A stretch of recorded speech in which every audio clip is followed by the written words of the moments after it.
Hi everybody, it's RPG Grandma, and I'm doing a follow-up on my book.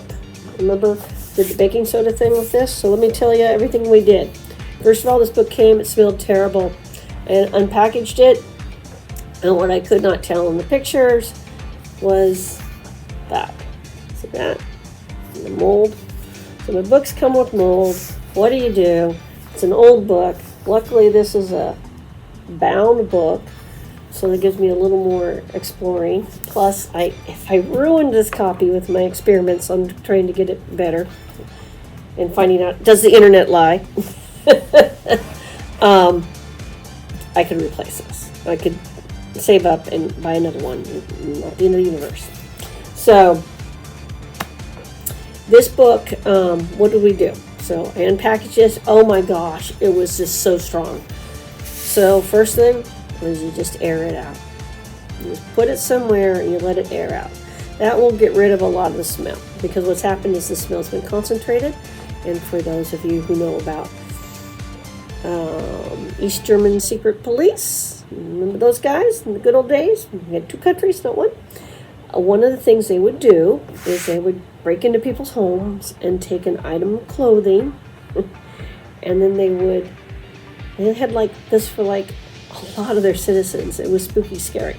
Then they would put that item of clothing into a jar and seal it up. And you think, well, what's that going to do? Well, it preserved the scent of the person and actually made it stronger. So then if they wanted to hunt down that person, they'd go pull the person's jar and give it to the canine unit. Sniff, sniff, now go find, comrade, who we think's trying to escape or whatever. Being too not communist enough. So they seriously did that. So that's what's happened with your book. When you unwrap it, the sender did a great job of sending it as safe as possible. But when you unwrap it after, traveling through the mail system of UPS or Prime or the Postal Service, and you get this thing, and you're like, oh my God, it smells so bad. The scent's been concentrated. So you air it out. If it's like this, and it definitely has some kind of molding going on, you want to put it in sunlight. I did that. That sunlight, warm sunlight, it helps kill the mold. Then you have two choices. I chose the baking soda choice. And the baking soda choice is you put it in some kind of container with an open thing of baking soda. If it's really bad, sprinkle the baking soda through the book kind of thing, which is what I did.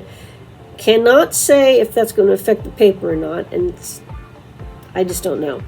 But it will get baking soda all through the book, and you'll be doing a lot of this to get the baking soda out, in which I've gotten most of it out. And that will, you just leave it there for a while. The baking soda, just like when you have it in your refrigerator, will suck up the scent. And it, in fact, has done that to a wonderful degree. So the only other possible thing I could do would be the laundry dryer sheets that are scented, that you throw in your dryer with your clothes when you're drying them, to give that fluff and fresh spring smell, right? So, it seems to have worked. The book is much nicer to open and look at now. And one other thing I wanted to touch on, which I don't know, here they are. So the book came with some papers on the inside. I've gotten books like that in the past. And sometimes the inks and the papers interact with each other, and so then you'll get marks in your book from that. So I just wanted to let you guys know that if that's how if you put stuff in your books, if you're wanting to keep a book for a very long time and keep it nice, you might not want to do that. Because it can, in fact, leave a mark on the inside of the book. So there you go. I wasn't too worried about putting this one in heat because of the way it's bound. If they're glued, that's another issue. That's something you'll have to think about. But I had this out in the sun in the heat for a little bit, and for the mold factor. Why get a book like this too, by the way? It has nothing to do with, well, Granny likes cookbooks, okay. But it's not, rolling dice is not my only jam in life. But this book, because of its age, has a lot of the how to do yourself. How to make your own cooking fat. So you don't have to buy it at the grocery store. So you've brought other stuff home that has fat. How to save that, render that, etc. How to, what temperatures things in general need to be at. But importantly, it has, how to make everything from scratch. A lot of stuff from scratch. But it also gives you information that helps you decipher recipes that were written before a certain time period. So when it says things like slow, moderate, quick, very hot oven, that doesn't give you this degrees here. And this one's in Fahrenheit. I realize for Celsius folks that's a whole other translation that has to happen. But at least we got Google, right? But this gives you your little code for those older recipes. And this is for your wood-burning ovens, your wood-burning stoves, which I have cooked on fire and wood-burning stoves and ovens. So knowing this, now a lot of things do come, even if they're wood burning, they come with a thermometer. Back in the day, they did not.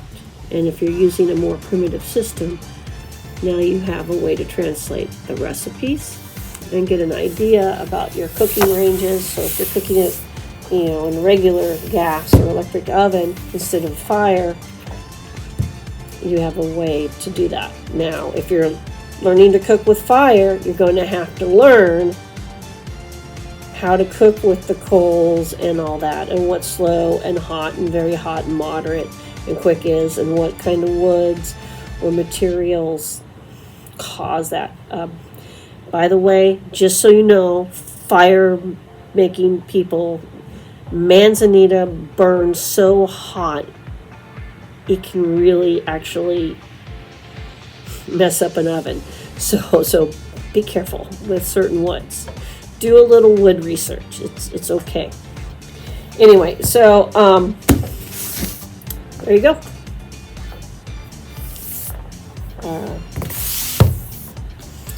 I don't know when I'll be camping again, but if I do, I'll probably end up making a video on how to make a campfire and makeshift stone stoves. But whenever that happens again, because something always happens, I don't get to go camping anymore. I'll do that. It might be 2 years from now, but I'll put it on my to-do list. Okay, guys. But and some of the recipes in here are so cool. They really are. Because they're outdated. Nobody does that anymore. And that means that when you do it, it'll be all new to everybody. That's the other reason to get old cookbooks. Anyway, everybody have a great day, and talk to you later. Bye.